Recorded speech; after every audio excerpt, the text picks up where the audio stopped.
Hello, हाय, नमस्ते. मी रुपाली. आपल्या कथाप्रेमी या चॅनलवर तुम्हा सर्वांचं अगदी मनापासून स्वागत आहे. या कथेचे पाठीमागचे भाग वाचले नसतील तर वाचून घ्या, जेणेकरून तुम्हाला कथा समजेल. तर चला कथेला सुरुवात करूया. कथेचे नाव आहे अद्विया माफियाचे निषिद्ध प्रेम, भाग 8. रात्रीचा अंधार गडद होत चालला होता. रस्त्याच्या कडेला लावलेल्या एका काळ्याशार चकचकीत मर्सिडीज कारच्या काचा अंधारात अधिकच रहस्यमय वाटत होत्या. कारच्या आत पाठीमागच्या सीटवर अद्वैत महाजन बसला होता. त्याचे करडे तीक्ष्ण डोळे समोरच्या कॅफेच्या काचेच्या दरवाजाकडे खिळले होते. कॅफेच्या आतलं सगळं दृश्य त्याला स्पष्ट दिसत होतं. सियाचं ते मनमोकळं हसणं, विवानच्या प्रत्येक छोट्या गोड गोष्टीवर तिनं लाजून दिलेली दाद आणि तिच्या चेहऱ्यावरचा तो निखळ सुकून. अद्वैतच्या हाताची पकड कारच्या लेदर सीटवर घट्ट करत होती. त्याच्या छातीत कुठेतरी एक अस्वस्थतेची ठिणगी पडली, जिचं रूपांतर क्षणातच सुडाच्या आणि हक्काच्या आगीत झालं. त्याने ड्रायव्हरच्या दिशेने पाहत अत्यंत थंड पण थरकाप उडवणाऱ्या आवाजात विचारले, त्या मुलाचं नाव काय आहे म्हणालास? विवान मेहरा सर, त्या कॅफेचा ओनर आहे तो. ड्रायव्हरने आदराने आणि काहीशा भीतीने उत्तर दिले. अद्वैतच्या डोळ्यात क्रूरतेचा अंधार दाटून आला, पण त्याच्या ओठांवर एक प्राणघातक थंड स्मितहास्य रेंगाळले. तो स्वतःशीच पुटपुटला, आता खऱ्या अर्थाने मजा येणार आहे. कारण जी गोष्ट माझी असायला हवी तिच्यावर जर कुणाची नजर पडली तर मी फक्त ती नजरच नाही तर त्या नजरेमागचं कारणही या जगातून मिटवून टाकतो. त्याने खिशातून फोन काढला आणि एक खास माणसाचा नंबर डायल केला. समोरून फोन उचलला जाताच अद्वैतने हुकूम सोडला, विवान मेहराच्या कॅफेमध्ये आपले काही खास लोक पाठवा. थोडं वातावरण गरम करायचं आहे.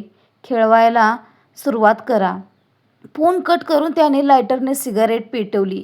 धुराचा एक मोठा झुरका हवेत सोडत त्याने डोळे मिटले आणि अत्यंत हळूवार पण वेड्या प्रेमाने म्हणाला, खेळ तर आत्ता कुठे सुरू झालाय माय इनोसंट बेबी डॉल सिया. दुसऱ्या दिवशी संध्याकाळची वेळ. कॅफेतून बाहेर पडताना सियाच्या चेहऱ्यावर थकवा होता, पण मनात एक वेगळं समाधान होतं.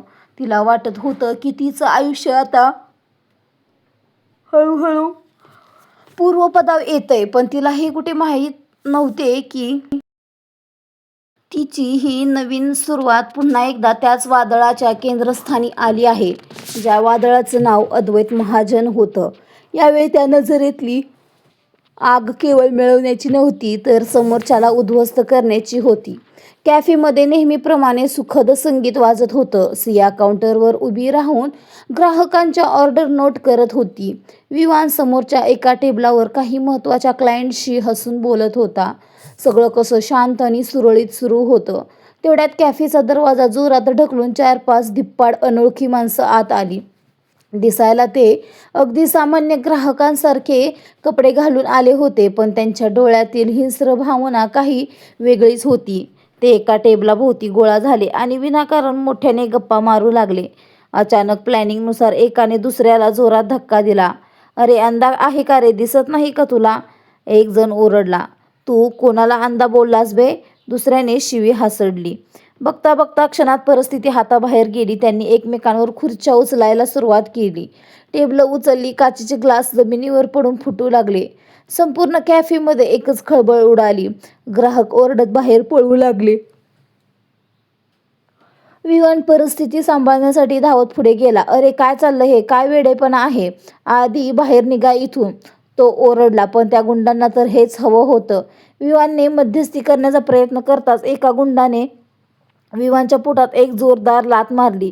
विवान थेट जमिनीवर कोसळला. त्यानंतर सुरू झाला हा निर्दयी खेळ. तिघा-चौघांनी मिळून विवानला घेरलं आणि त्याला बेदम मारहाण करायला सुरुवात केली. बुक्के, लाथा, थपडा. विवान रक्ताने माखला होता. तो प्रतिकार करायचा प्रयत्न करत होता, पण त्या धिप्पाड गुंडांसमोर त्याचं काहीच चालत नव्हतं. कॅफेच्या कोपऱ्यात उभी असलेली सिया पूर्णपणे थरथरत होती.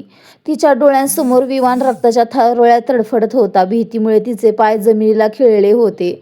ती जागीच गोठली होती. डोळ्यातून अश्रूच्या धारा वाहत होत्या. पण विवानची ती अवस्था पाहून तिच्या मनातील भीती, त्याच्याबद्दलची काळजी वर चढ ठरली. तिने आपलं सगळं धैर्य एकवटलं आणि धावत विवानच्या दिशेने गेली. "थांबा, प्लीज थांबा, सोडा त्याला, काय केलंय त्याने?" ती रडत ओरडत गुंडांच्या समोर आली. तिने तात्काळ पुढे होऊन विवानला आपल्या बाहुपाशात घेतलं. स्वतःचं शरीर विवानच्या समोर करून त्याला वाचवण्याचा प्रयत्न केला. पण इथे एक अत्यंत धक्कादायक गोष्ट घडली. त्या क्रूर गुंडांनी सियाला साधं बोटही लावलं नाही. सियाने विवानला कव्हर करताच ते गुंड अचानक थांबले. त्यांनी एकमेकांकडे एक सूचक नजर टाकली आणि पुढच्या सेकंदाला ते सगळे कॅफेतून पळून गेले. संपूर्ण कॅफे उद्ध्वस्त झाला होता. जमिनीवर काचेचे हजारो तुकडे विखुरलेले होते. फर्निचर मोडून पडलं होतं. जणू तिथे एखादा मोठा भूकंपच होऊन गेला होता. सियाचे अश्रू थांबत नव्हते. विवान वेदनेने विव्हळत हळूहळू बेशुद्ध झाला होता. सियाने त्याचं रक्तबंबाळ डोकं आपल्या मांडीवर घेतलं. आपल्या कापत्या हातांनी त्याचा चेहरा सावरत ती रडक्या आवाजात म्हणाली, "विवान, प्लीज डोळे उघड ना, माझ्याशी बोल. मी खूप घाबरले होते, पण आता नाही. माझ्यामुळे तुला हे सोसावं लागतंय का? आता मी मागे हटणार नाही. विवान, प्लीज उठ." कॅफेपासून मैलोनमैल दूर एका अवाढव्य आणि अंधाऱ्या केबिनमध्ये एका मोठ्या स्क्रीनवर हे सगळं लाईव्ह सुरू होतं. कॅफेमध्ये लावलेल्या छुप्या कॅमेऱ्यातून अद्वैत हे सगळं दृश्य पाहत होता. सियाने विवानचं डोकं आपल्या मांडीवर घेतलेले पाहून त्याच्या चेहऱ्यावरची रेषही हलली नाही. पण त्याच्या ओठांवर एक अत्यंत क्रूर शैतानी स्मित हास्य उमटलं. हे हसू शतरंजाच्या पटावर शत्रूचा मुख्य मोहरा मारल्यासारखं होतं. तो सिगारेटचा धूर स्क्रीनच्या दिशेने सोडत स्वतःशीच पुटपुटला, "हे तर फक्त वादळापूर्वीची शांतता आहे सिया. अजून तुझ्या या तथाकथित धैर्याला मला प्रत्येक कोपऱ्यातून मोडून काढायचं आहे. मला अजिबात घाई नाही. एक एक करून तुझ्या जगण्याचा प्रत्येक आधार, तुझ्याकडचं सगळं काही मी हिरावून घेईन आणि शेवटी तुला हरून थकून माझ्याच बाहुपाशात यावं लागेल." तो खुर्चीवरून उठला आणि स्क्रीनवर जवळ जाऊन सियाच्या चेहऱ्यावर बोट फिरवत म्हणाला, "मी तुला एका क्षणात इथून उचलून माझ्या बेडवर आणू शकतो. पण त्यात ती मज्जा नाही, कारण तसं केलं तर तू माझ्यापासून पळायचा प्रयत्न करशील.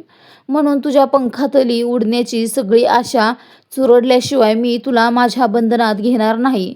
त्याच्या डोळ्यात एक विक्षिप्त चकमक आली. त्याने पुन्हा फोन उचलला आणि आपल्या खास माणसाला कॉल लावला. सियाच्या कॉलेजमध्ये उद्या सकाळी महाजन इंडस्ट्रीजच्या इंटर्नशिप ओपनिंगचं पोस्टर लागलं पाहिजे. खेळ आता पुढच्या स्टेजवर नेण्याची वेळ आली आहे. त्याच दिवशी रात्री सिया अत्यंत हताश आणि मानसिकदृष्ट्या खचलेल्या अवस्थेत आपल्या घरी पोहोचली.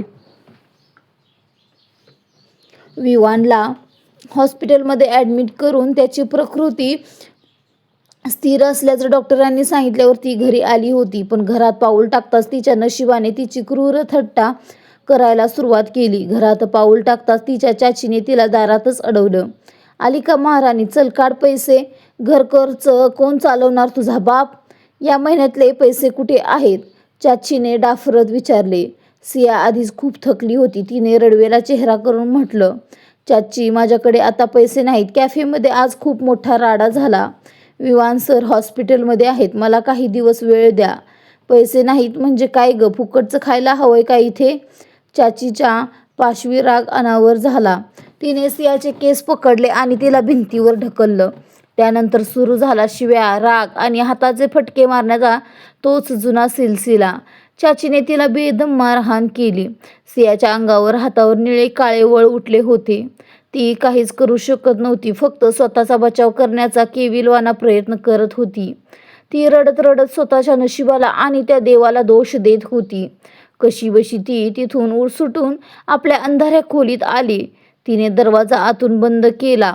भिंतीला पाठ टेकून ती जमिनीवर कोसळली आणि दोन्ही गुडघ्यात डोकं खुपसून फुटफुटून रडू लागली. "का देवा, माझ्याच आयुष्यात एवढं दुःख का लिहिलंयस? मी कोणाचं काय बिघडवलंय? का प्रत्येक वेळी मलाच टार्गेट केलं जातं?" ती भारावलेल्या थकलेल्या आवाजात स्वतःशीच बोलत होती. रडून रडून तिचे डोळे सुजले होते. डोकं ठणकत होतं. त्या असह्य वेदनेतच जमिनीवर पडून तिला कधी झोप लागली तिचं तिलाच कळाले नाही. रात्र तिच्या अंगावरील जखमांवर काळोखाची चादर पांघरत सरकत राहिली. दुसऱ्या दिवशी सकाळी सियाने कशाबशा आपल्या अंगातील वेदना लपवल्या. घरची सगळी कामं आटोपून जेव्हा ती घराबाहेर पडली तेव्हा तिला रस्त्याच्या कोपऱ्यावर निक्की उभी असलेली दिसली. निक्की, तिची जिवलग मैत्रीण, जी तिच्या सुखदुःखात नेहमी सोबत असायची. सियाला पाहताच निक्की धावत तिच्या जवळ आली आणि काळजीने तिचा हात धरून म्हणाली, यार सिया, इतके दिवस कुठे गायब होतीस? कॉलेजला पण येत नाहीस, माझा फोन पण उचलत नाहीस. मला किती काळजी वाटत होती तुझी.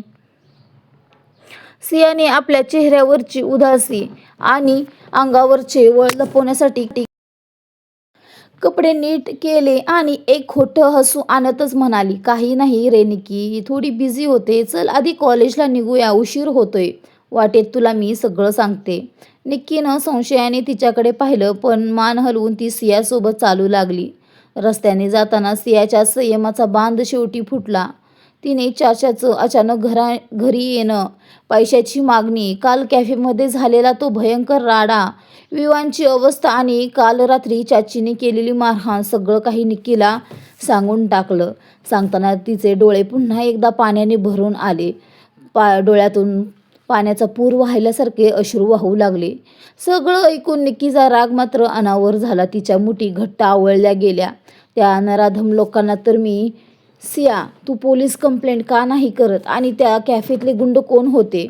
निक्की चिडून म्हणाली. पण आपल्याकडे यावर काहीच उपाय नाही हे ओळखून शेवटी ती हताश होऊन गप्प बसली. दोघीजणी जेव्हा कॉलेजच्या मुख्य कॅम्पसमध्ये पोहोचल्या तेव्हा तिथे नेहमीपेक्षा खूप वेगळं वातावरण होतं. मुख्य नोटीस बोर्डासमोर विद्यार्थ्यांची प्रचंड गर्दी जमली होती. सगळेजण उत्साहाने आणि आश्चर्याने काहीतरी चर्चा करत होते. निक्कीने सियाचा हात ओढत म्हटलं, सिया, तिकडे बघ, एवढी गर्दी का आहे आज? काहीतरी खूप मोठी इम्पॉर्टंट नोटीस लागलेली दिसते. सियाने डोळे पुसत विचार केला, माहीत नाही, चल बघूया काय आहे. दोघींनी हात हातात घातले आणि गर्दीतून वाट काढत त्या थेट नोटीस बोर्डच्या समोर आल्या. समोर एक भव्य, चकचकीत आणि अधिकृत पोस्टर लावलेलं होतं. त्या पोस्टरवर मोठ्या अक्षरात लिहिलं होतं, Mahajan industries exclusive internship and job hiring for student. ते पोस्टर पाहताच निक्कीच्या डोळ्यात एक प्रचंड चमक आली. तिने आनंदाने सियाला मिठी मारली. सिया, टेन्शन नको घेऊस. बघ, मी म्हटलं होतं ना, देव जेव्हा एका बाजूने सगळे रस्ते बंद करतो तेव्हा दुसरीकडे कुठेतरी नवीन दरवाजा नक्कीच उघडतो. भगवान ऐकतोय आपलं. महाजन इंडस्ट्रीज ही देशातील सर्वात मोठी आणि प्रतिष्ठित कंपनी आहे. तिथे इंटर्नशिप मिळवणं म्हणजे करिअर सेट होणं आणि चांगला पैसा मिळणं. सियाच्या डोळ्यातही बऱ्याच दिवसानंतर एक आशेचा उजेड चमकला. तिला वाटले की कदाचित या जॉबमुळे तिचे पैशाचे प्रश्न सुटतील आणि ती नरकसम घराबाहेर पडू शकेल. चल नक्की, आपण वेळ न घालवता लगेच डीन सरांना भेटूया आणि याबद्दल विचारूया. सिया निक्कीचा हात घट्ट धरत म्हणाली. दोघी धावतच डीन सरांच्या ऑफिसबाहेर पोहोचल्या.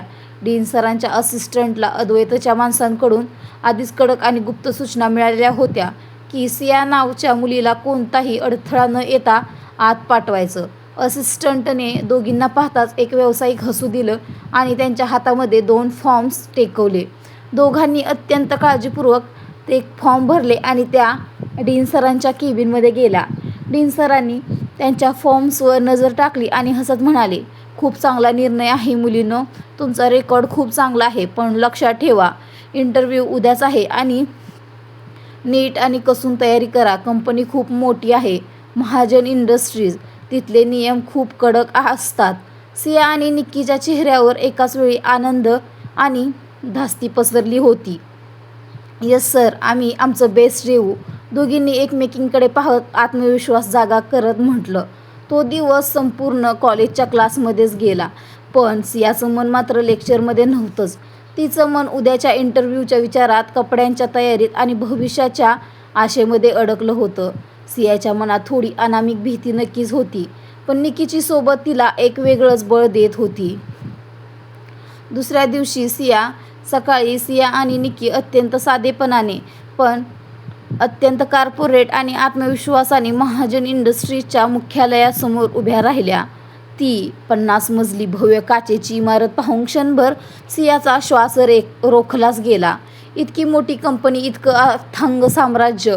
निक्कीने सियाच्या कानात हळूच म्हटलं, बापरे सिया, आपण खरंच इथे इंटरव्ह्यू द्यायला आलोय की स्वप्न बघतोय? सियाने स्वतःला सावरलं, दीर्घ श्वास घेतला आणि म्हणाली, स्वप्न नाहीये निक्की, हे सत्य आहे. आणि आपण दोघीही इथे सिलेक्ट होणार. बघच तू.